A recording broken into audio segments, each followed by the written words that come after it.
The Granada Reckoning. From bankruptcy to helicopter, Audrey Sinclair saw her life shatter as the gavel hit the marble in the silent New York courtroom. Her ex-husband, Marcus Thorne, a man who had built an entire empire on her ideas, smiled smugly when the judge declared her destitute.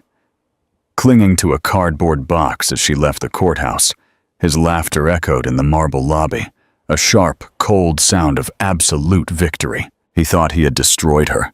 He thought she was nothing. What Marcus ignored is that nothing is the most dangerous thing a person can become. He would see her again, but not in a courtroom. He would see her from the ground of Charleston's historic Battery Park as she descended from a private helicopter. Part 1. The Sentence and the Echo of Scorn. The fluorescent lights of the New York Supreme Court buzzed with a flat, indifferent sound that drilled into Audrey Sinclair's skull. Based on the terms of the prenuptial agreement signed on January 14, 2018, the judge, Justice Thompson, stated, "All assets, properties, and holdings acquired during the marriage are designated as the exclusive property of Mr. Marcus Thorne." Audrey had been his chief strategist. Her mind, her analytics, her astonishing ability to spot market trends 3 steps ahead of everyone else had been the rocket fuel. He was the face, the charismatic closer. She was the architect, drawing the blueprints in silence. The court denies Ms. Sinclair's petition for spousal support. All joint accounts are to be released to Mr. Thorne. The residence on Park Avenue must be vacated by Ms. Sinclair before 6 o'clock this evening. Marcus Thorne, immaculate in a custom suit, leaned back. He did not look at Audrey. He was checking his watch. In the gallery, his new associate, a 22-year-old influencer named Skylar, stifled a theatrical cough. Session adjourned. The gavel cracked, sharp and final. 10 years of her life, erased. Invisible to the scrum of reporters, Audrey walked out, her cheap shoes echoing hollowly on the marble. In her hands, a small archival box, the sum total of her new life. She reached the grand, resonant rotunda of the courthouse. She stopped, needing a single second to breathe, and then she heard it. "Marcus, honey, we're late for the Nobu reservation." Skylar's high, reedy voice. "Plenty of time, babe." Audrey saw his reflection in the heavy glass doors. Marcus was adjusting his tie. He caught her reflection. He saw her, standing there, shoulders slumped, holding her pathetic box. A low chuckle began in his chest. It grew into a full, rich laugh of pure, unadulterated scorn. A laugh that said, "You thought you were my partner. You were only an employee, and now you're fired." They swept past her, disappearing into the back of a waiting Maybach. The laughter hung in the air, echoing off the stone. It was the cruelest sound she had ever heard. The ruin. Audrey walked. She had $400 in a bank account. Marcus had forgotten to freeze, and a mountain of personal debt he had assigned to her during the divorce. She was, for all intents and purposes, ruined. She registered at the Star Hostel in a rough area of Queens, a place where rooms were paid for by the hour. She opened her laptop. The screen lit up with the factory welcome screen. Wiped. 10 years of her work, strategies, and notes. Gone. "You are nothing," the laughter echoed in her ears. "We'll see," she whispered to the peeling wall. The despair was a cold ocean, but the laughter, that laughter was a single, hard piece of flint. And in the absolute darkness of that motel room, Audrey Sinclair struck it. Part 2. The Blacklisted Architect. The next 6 weeks were a masterclass in humiliation. Audrey, the woman who once advised on billion-dollar acquisitions, was learning the subtle art of existing on $20 a day. She was quickly blacklisted. "Audrey, your resume is formidable," an old acquaintance from JP Morgan said over the phone. "But the thing is, there's just not a fit right now." The second call was more direct. Listen, Audrey. Off the record, you're radioactive. Heiress and Thorne's legal team sent out, let's call it a dossier, to every major player in the city. Non-competes, NDAs, and a very strong inference of unstable behavior. Nobody will touch you. He had not only taken her past, he had stolen her future. The toxic dream. One night, scrolling the news, a glossy photo of Marcus and Skylar filled the screen. They were at the Helios Foundation Gala. Marcus was announcing his new flagship project, the one she had warned him against. Helios Green City. It was a multi-billion-dollar development in the South Carolina Low Country, promising a sustainable, carbon-neutral metropolis. The future of urban living, the headline bellowed. Audrey had told him the land was unstable. She had run the geological surveys herself.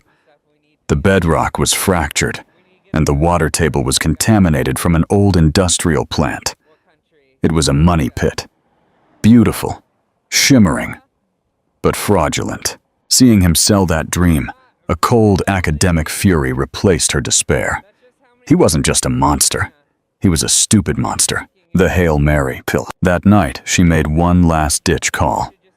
Sarah, it's Audrey. Audrey Sinclair. Sarah Jimenez had been her best friend in business school. I'm calling to ask for a favor. I need a job. Anything. Sarah, now working for a small tech consulting firm, returned the old familiar warmth, mixed with pity. Audrey, I can't. We're in the middle of a strategic review. We're being acquired. Audrey's heart sank. Who is it? She asked, stirring her instant noodles listlessly. A private equity group, Stryker Investments. Ever heard of them? Audrey's spoon stopped. Stryker Investments. The firm was less a company and more a myth, the boogeyman of the S&P 500. They were rumored to be run by a single, reclusive billionaire of shadows and dust named Damian Sterling. They were known for two things: an obsession with disruptive technology and an absolute intolerance for fraud. They're acquiring you? Audrey's voice was suddenly sharp. Yeah, the due diligence is insane. They're led by a woman, Evelyn Leon. She's like a Terminator in a pencil skirt. Why? Audrey's mind was moving at its old forgotten speed. The pieces clicked. Stryker. Helios. Marcus. I don't need a job, Audrey said, standing up. I need a meeting. I need you to get me 10 minutes with Evelyn Leon. Tell her I have actionable intelligence on the Helios Green City project. Tell her Marcus Thorne is building a $9 billion house of cards on a toxic swamp, and I can prove it. Sarah sighed. Okay, I'll try. But Audrey, be careful. These people are not like Marcus. They're dangerous. So am I, Sarah, Audrey said, hanging up the phone. She had just forgotten. She looked at the photo of Marcus on her laptop screen. She wasn't crawling back. She was going to burn his kingdom and use the ashes as leverage. Part 3. The audition in the sky. 2 days later, an email arrived. The sender was Elion@Stryker.global. The body contained only a time and an address. 10 o'clock a.m. Tomorrow. The Sterling Tower. Floor 45. Do not be late. Audrey spent the entire night in the New York Public Library, fueled by stale coffee. She wasn't just going to present a problem. She was going to present an opportunity. She shredded the Helios Green City prospectus. She cross-referenced the contaminated land data she had foresightedly saved on a personal USB with the current databases of the EPA. She analyzed the bond structures Marcus was using for Phase 2 financing. She found the linchpin. Marcus wasn't just concealing cleanup costs. He was actively falsifying environmental reports to secure green bonds from European investors. It wasn't just a lie. It was wire fraud, securities fraud, and a dozen other felonies. But she went deeper. The fractured bedrock that Marcus saw as a flaw, she saw as a perfect location for something entirely different. Geothermal energy generation. Her presentation was 12 slides, no fluff, just facts, figures, and a conclusion so brutal it was beautiful. The test. At 9:45 a.m., Audrey entered the lobby of the Sterling Tower. A private elevator whisked her silently to the 45th floor. The doors opened directly into the reception area. Evelyn Leon, a woman with eyes so pale blue they looked like ice, waited. "Ms. Sinclair, I am Evelyn Leon. You have 10 minutes. Walk with me." "Mr. Thorne is not just underestimating cleanup costs," Audrey began, her voice steady. "He is actively committing securities fraud by falsifying EPA filings to secure green bonds." Evelyn's pace didn't change. "We are aware. We've known for 6 weeks. His bond issuers in Frankfurt are our partners. We're already positioned to short his stock into annihilation when the news breaks." Audrey's heart hammered. A test. This was the moment. "You're seeing the fraud," Audrey said, stopping. Evelyn stopped and turned, raising an eyebrow. "You're not seeing the opportunity. The fractured bedrock, the high temperature gradient," Audrey continued. "It's a structural nightmare for skyscrapers, but it is a perfect vessel for a closed-loop geothermal energy plant." She held up her laptop. "Helios Green City is a fraud, but the land is a multi-billion-dollar energy source. Stryker Investments has a renewable energy division. You let Marcus continue. You let him leverage himself to the hilt for his Phase 2 financing. You wait for him to break ground. The moment his excavators hit the contaminated aquifer and the EPA shuts him down, that is when you strike." "How?" Evelyn asked. Her voice a whisper. "You don't just short the stock. You buy the debt. You buy it all.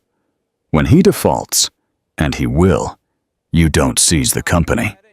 You seize the asset, the land itself.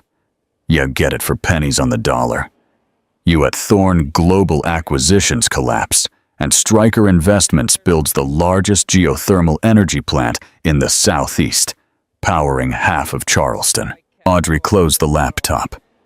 "You don't just make him a cautionary tale. You make him a footnote. You make billions, not millions, and it's all legal." Silence. A small, almost imperceptible smile touched the corner of Evelyn's mouth. "Everyone who comes here offers revenge. They are emotional. They are a mess. You came here offering a balance sheet. The problem is not the revenge," Evelyn noted. "It's the execution. Mr. Sterling hates Marcus Thorne. It's an old rivalry." "I didn't know," Audrey lied. "No," Evelyn said. Her smile widened. "I'm sure you didn't. Mr. Sterling is on the Odyssey, docked in Miami. He's expecting you." Now, Audrey was stunned. "We've been watching you since the day you left that courthouse, Ms. Sinclair. The meeting was the final test. You passed it. A car is waiting for you downstairs." "What about my presentation?" Audrey asked, holding up her laptop. "He's already seen it," Evelyn said, without looking back. She was streaming it from her laptop the second she opened it. Audrey walked into the elevator. She had entered as a pauper.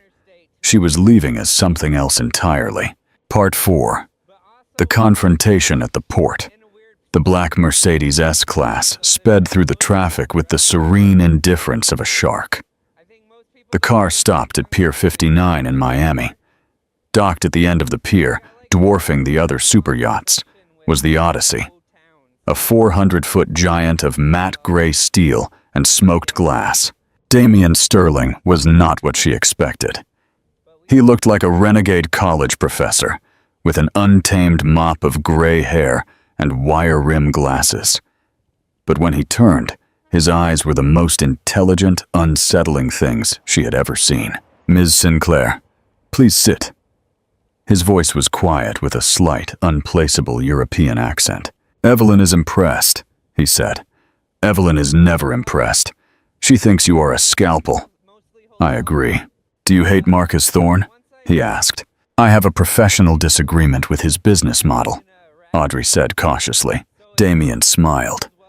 "Not with me. Let's be clear. I despise him. Marcus Thorne is a parasite. He is a symptom of a disease in our economy.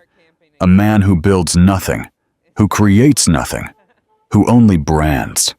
He is a hollow man, and hollow men must be broken. He walked to the window. 20 years ago, I had a data analytics firm. Marcus Thorne, then just a junior VP at a larger firm, handled our portfolio. He deliberately sunk our funding round. He lied to our investors. Then he and his firm absorbed our IP in bankruptcy. He built his first fortune on the bones of my work. Audrey shivered. The laughter. It was the same story. Your plan is excellent. It is intelligent. It is profitable. And it is lethal. But it is missing one thing. You. You are trying to give me the map.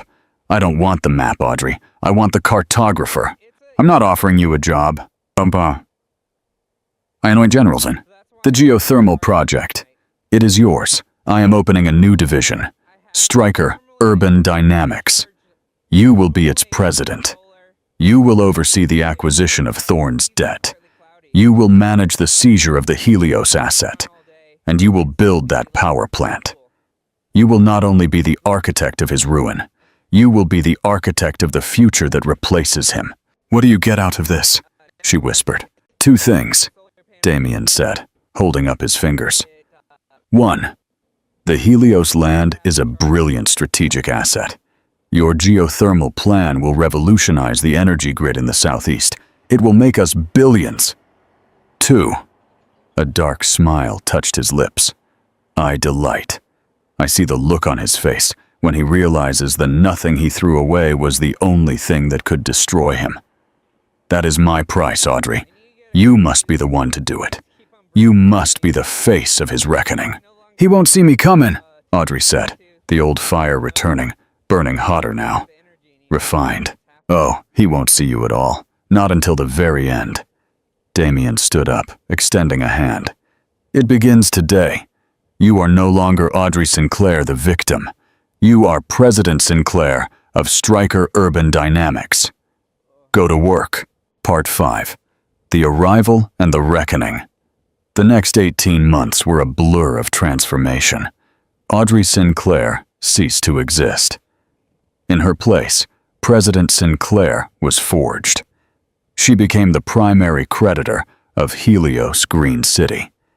She owned Marcus Thorne. He just didn't know it. Operating in silence, Audrey bought his key debt pieces from banks in Frankfurt, Zurich, and London. She was not just the brilliant analyst. She became the general. The final trap. As predicted, the EPA shutdown hit. Marcus, desperate and over-leveraged, doubled down. He announced a massive black-tie Helios gala to be held at the project's gleaming sales center to woo his final round of investors. It was an arrogant, desperate move to save face. He's throwing a party, Audrey told Damien.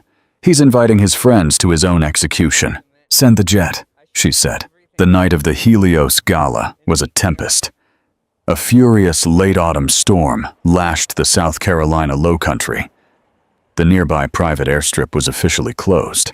Nothing was landing. Then, through the roar of the storm, came a new sound. A low, tearing whistle that grew into an earth-shaking roar. 2 blinding white landing lights pierced the darkness, descending at an impossibly steep angle. The aircraft was a sleek, silver Gulfstream G700, famous for its ability to handle extreme weather. It landed on the flooded strip with a smoothness that defied physics. It taxied right up to the plaza in front of the gala. The music died. The entire party was silent, staring at the apparition. A hydraulic stair ramp deployed. First emerged 2 figures, Evelyn Leon and the closer, the head of Stryker litigation. Then, a 3rd figure appeared in the doorway. She wore a cream-white, double-breasted power pantsuit. No dress, no jewelry, save a simple, elegant watch. Her hair was cut into that familiar sharp bob. Marcus Thorne squinted. His smug smile froze. The champagne glass in his hand began to tremble. "No," he whispered. "It can't be." Audrey Sinclair descended the steps. She did not rush. The wind whipped her suit, but she seemed as unperturbed as the steel of the jet behind her. She walked through the torrential rain, Evelyn Leon and the lawyer flanking her. The glass doors of the gala hissed open. Audrey walked in. She stopped at the foot of the stage, looking up at her ex-husband. Marcus's face had gone the color of ash. The arrogant smile, the confident posture, all gone. He was staring at a ghost. Audrey smiled. It was the smile of a predator who has finally cornered his prey. "Marcus." Her voice was clear and audible in the silent room. "A lovely party. What a shame you're celebrating it on my property." The checkmate. "Audrey, what is this? Some kind of joke?" He stammered, trying to laugh. "That would be me, or more accurately, Stryker Urban Dynamics, of which I am president," she said, gesturing to Evelyn. "What you'll find in the dossier Evelyn is handing out is a detailed debt restructuring breakdown. Mr. Thorne has been in breach of his primary loan covenants for 72 hours. Stryker Investments acquired all those positions." She stepped onto the stage, standing next to the massive, glittering architectural model of the city that would never be. "You sold a dream, Marcus, but you built it on a swamp, and now the note is due. As the exclusive creditor, Stryker Urban Dynamics has exercised its rights. We are not seizing your company. It's worthless. We are seizing the asset. This door, this building, all of it. The deed was transferred an hour ago. You, your investors, and your girlfriend are trespassing on private property." Skylar let out a small shriek and bolted for the door. But I am," Marcus stammered. "Oh, it gets worse, Marcus," Audrey said, stepping closer. The lawyer handed Marcus a thick stack of papers. "Those," Audrey said, "are not from me. Those are from the U.S. Attorney's Office. A federal indictment. Securities fraud. Wire fraud. The undercover UDEF agent you tried to bribe last week sends his regards. It seems fate has a funny way of working out." Marcus finally broke. The arrogant master of the universe collapsed. "Please, Audrey, please, you can't. I'll give you anything. Half. Just call it off." He was begging. On his knees, Audrey knelt to meet his level. She was close enough to smell the fear on him. "I don't want your money, Marcus. I have my own. I want you to remember. I want you to remember this moment every day for the rest of your life." She stood up, smoothing the front of her suit. "You were right, Marcus. I walked out of that courthouse with nothing. But the difference between you and me? I know how to build an empire from nothing. You only know how to lie." She turned away, leaving him kneeling on the stage. Federal agents, who had been waiting outside with her team, walked calmly toward the stage. Audrey Sinclair did not look back. She walked through the crowd of stunned billionaires and stepped out the glass doors. The storm was already beginning to abate. Evelyn Leon waited for her at the foot of the jet stairs. "A clean result, Madam President." "It's a start, Evelyn," Audrey replied, boarding the jet. "The hard part begins tomorrow. I have a power plant to build." She settled into the warm, silent cabin. As the jet's powerful engines spooled up, Audrey looked out the window. She saw the flashing blue and red lights of the agents' cars. She saw the pale, defeated silhouette of Marcus Thorne being escorted away. She did not laugh. She simply took a sip of water, opened her laptop, and went back to work. Meaningful conclusion. The power of nothing. The greatest comebacks are not just about getting rich. They are about reclaiming your power. Audrey didn't just get even. She got ahead. She proved that true success is not about who you know or what you are given, but what you can build. While Marcus Thorne's name became synonymous with fraud, Audrey Sinclair's name was etched onto the Stryker resonance plant, an engineering marvel that powers the entire region of Charleston to this day. She didn't just return in a billionaire's jet. She returned as the person in the pilot's seat. What do you think of Audrey's story? Was her revenge too much, or was it a perfect checkmate? Leave me your opinion in the comments below. If you loved this story of justice and resilience, be sure to like and share it with someone who needs to see it. And please subscribe to the channel for more real-life drama every week. You won't want to miss what's coming next. Part 6. The Construction of Resonance. The jet ride back to the Stryker Tower in New York was not a celebration. It was a transition. Audrey was no longer focused on Marcus. He was a finished transaction. Her mind was already consumed by the complex, multi-billion-dollar engineering feat ahead. The Stryker Resonance Plant. Damian Sterling was true to his word. Stryker Urban Dynamics was given unlimited resources and full autonomy. Audrey, now operating at the highest level of corporate power, flourished.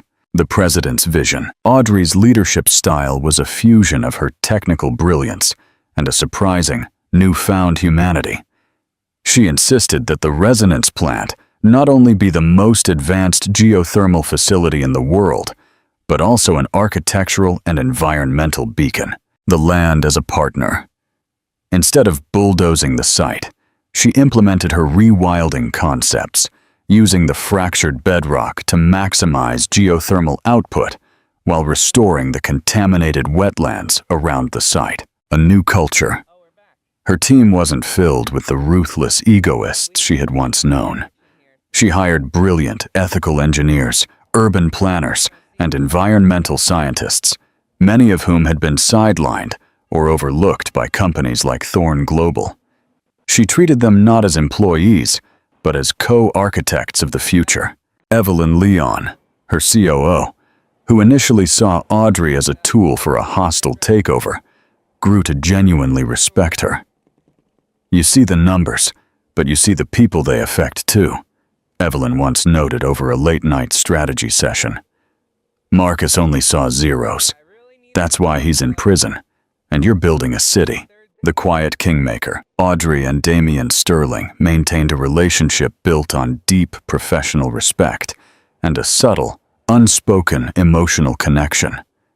Damian was the strategic anchor, always anticipating the next 5 moves on the global chessboard. He never interfered with her project, but guided her with philosophical insights. The power you wield now, Audrey, Damian once told her, is not in the spending, but in the restraint. Never seek applause, only seek efficacy. Their bond was the most authentic relationship she had ever known, a partnership of equals, focused on creation rather than consumption. Part 7. The Echoes of the Past. While Audrey was busy designing a sustainable future, Marcus Thorne's world was the antithesis of sustainability. His trial was swift, heavily covered, and humiliating. He was convicted on multiple counts of fraud and conspiracy. He was sentenced to a substantial prison term in a federal facility. The loneliest sound. Marcus, the man who thrived on attention and luxury, now existed in a harsh, monotonous environment. His lawyers abandoned him. Skylar deleted her entire Instagram history with him and quickly found a new, less federally scrutinized benefactor. In his cell, the only sound Marcus truly feared was the silence. The silence that forced him to confront the simple, devastating truth. He had destroyed his own life, not Audrey's. The geothermal power plant, visible on clear days as a clean, angular structure replacing the toxic swamp, became his daily, visible torment. It was a constant, powerful monument to the woman he had dismissed as nothing.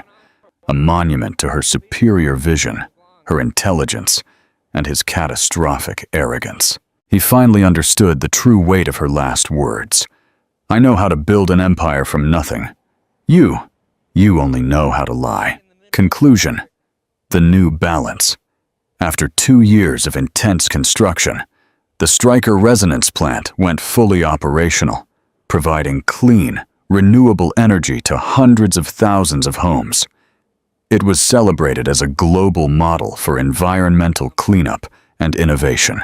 Audrey, now in her early 40s, stood on the newly landscaped grounds, watching the massive turbines turn, a symbol of harnessed, clean power. She had built her empire, fulfilled her purpose, and secured a legacy that would last for generations. She had everything she had lost, and infinitely more. Yet she had also found something unexpected: peace. Her revenge had not burned her, as Damien had warned it might. It had simply been the hard, cold catalyst she needed to clear the path for her own brilliant destiny. Her greatest victory was not Marcus's fall, but the fact that she no longer needed to think of him at all. Her life was too vast, too consequential, to be reduced to a reaction against her past. She had achieved the true goal of power, the freedom to focus entirely on creation. Like and share this amazing conclusion. If you believe that building a better future is the best form of revenge, do you think Audrey and Damien Sterling would ever explore a romantic relationship, given their unique, powerful partnership? Share your predictions in the comments. Subscribe for more stories of justice, resilience, and success. Part 8. The Architect's New World. 2 years after the Stryker resonance plant began humming with clean energy, Audrey Sinclair was no longer just the president of Stryker Urban Dynamics. She was a global figure in sustainable technology. She spent her time collaborating with heads of state and pioneering new projects in Asia and Europe. She had built her purpose, but one element of her life remained in a unique, complex equilibrium: her relationship with Damien Sterling. Their partnership was flawless, a symbiosis of vision, intellect, and trust. He was the anchor of strategy. She was the engine of execution. Yet, it was purely professional, guarded by both their past wounds and their mutual respect for boundaries. One evening, after closing a complex deal that secured their next major project in Dubai, Audrey and Damien were having dinner in a private study on the Odyssey. "You handled the negotiations perfectly, Audrey," Damien said, leaning back. "You anticipated their final offer before they did. Marcus taught you well, indirectly." "Marcus taught me about human weakness," Audrey corrected softly. "You taught me about strategic strength." Damien looked at her, his intense eyes softened by the candlelight. "I think you had the strength all along. I just handed you the steel." He reached across the table, not for her hand, but for a simple, uncut piece of amber she used as a paperweight. "I have no more worlds to conquer with vengeance, Audrey. Marcus is where he belongs. The company is secure. The next stage of Stryker requires a new kind of dedication." "Are you retiring?" she asked, surprised. "No," he smiled faintly, "but I'm stepping back from the day-to-day. I need a change of focus. And as for you," he paused, setting the amber down, "I never hired you for your ideas, though they were brilliant. I hired you because I fell in love with your integrity. I saw the raw, uncompromising core of the woman Marcus tried to break, and I wanted to be the one to stand beside that strength." Audrey's breath hitched. She had seen him as a mentor, a strategic partner, but she felt the deep, quiet pull of him, the substance he represented. "I am offering you more than partnership, Audrey," Damien continued, his voice low and serious. "I am offering you balance, a life where you do not have to choose between your power and your heart. I want to build a life with you, where the greatest project is our own peace. I will be your shield, your sounding board, and your devoted partner. Will you accept the cartographer's crown? Not just the presidency of Stryker, but the co-authorship of our future." Audrey met his gaze. She didn't hesitate. She had spent years rebuilding her professional world. Now, it was time to build her private one. "Yes, Damien," she said, a wave of profound certainty washing over her. "Let's build that future." The final stone of peace. 3 months later, News of Audrey Sinclair's engagement to the reclusive billionaire Damian Sterling sent gentle ripples through the global financial community.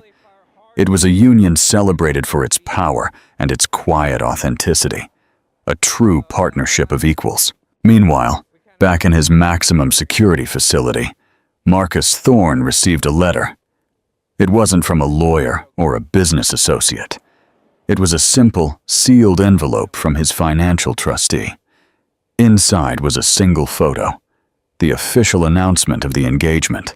Marcus looked at the serene, powerful beauty of Audrey, standing beside the man who had meticulously engineered his downfall. He saw the genuine peace in her eyes, the sheer distance between her world and his. He crumpled the photo. He had once looked at a defeated Audrey in a courthouse lobby and laughed a laugh of pure scorn. Now, confined to his narrow cell, the truth struck him with finality. The greatest loss of his life wasn't his company, his wealth, or his freedom. It was the possibility of a love built on integrity.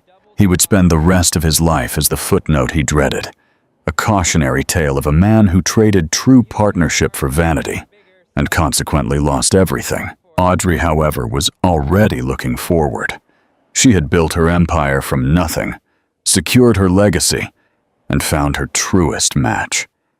She had proven that the most powerful revenge is not just surviving the collapse, but thriving so beautifully that your past becomes utterly irrelevant to your future. Like and share this amazing series. If you believe that a woman's greatest power is her integrity and vision, what name do you think Audrey and Damian should name their future home estate, symbolizing their quiet power? Share your ideas in the comments. Subscribe now for the next epic tale of power, justice, and human resilience. Epilogue. 10 years later. The residue and the resonance. 10 years have passed since the Met Gala night and the founding of Stryker Urban Dynamics. The world has changed, but the foundations built by Audrey Sinclair and Damian Sterling remain unshakable. The legacy of resonance. Audrey, now in her mid-50s, stood on the observation deck of the Stryker Resonance Plant in South Carolina. The facility was no longer just a power plant, it was a campus. Surrounding the geothermal core was the Sinclair Institute for Sustainable Architecture, a think tank and educational center she founded, dedicated to mentoring the next generation of ethical, visionary builders. She was celebrated globally, a TED speaker, a subject of university case studies, and a quiet, powerful force redefining urban energy. Her work, her integrity, and her quiet refusal to court the spotlight defined her legacy. Her marriage to Damian was the anchor. They had built a life of profound substance, moving with quiet purpose between their homes in Big Sur, Dubai, and the Odyssey. Their bond was one of mutual strategic respect and an effortless, deep affection. A love built on the shared pursuit of meaningful creation. The final contrast. Meanwhile, thousands of miles away, Marcus Thorne was serving the final years of his substantial sentence. He was eligible for parole, but the years of humiliation and confinement had eroded the charismatic veneer that was once his only asset. He was a man without an audience, without a brand, and utterly without hope. He sometimes heard the news of Audrey, not on a screen, but whispered by a guard who had read an article about the brilliant woman who engineered the largest clean energy takeover in U.S. history. The guard saw her as a hero of business. Marcus only saw his executioner. One day, his parole officer presented him with a form for potential job placements. The officer mentioned a new, massive industrial park being built in the region, a state-of-the-art facility looking for basic manual labor. "It's honest work, Mr. Thorne. Part of the Stryker Urban Dynamics development," the officer explained. Marcus stared at the paperwork, the clean, minimalist logo of the company, founded and led by Audrey. The realization was the final, crushing blow of irony. His only path to earning an honest living after his release was through the charity of the woman whose life he had tried to ruin. He was reduced to being a footnote in the physical infrastructure of her empire. He didn't take the job. He couldn't. The end of the story. Audrey stood on the deck, feeling the warmth of the sun and the steady, quiet power of the turbines. She was surrounded by students and engineers, all working to solve the world's largest problems. Her eyes held the quiet confidence of a woman who knows her worth is not negotiable. The scornful laughter that once echoed in a courthouse lobby had been completely overwritten by the steady, powerful resonance of the world she built. The story was over. The victim was gone. The scorn was silenced. All that remained was the quiet, indelible power of the cartographer's crown.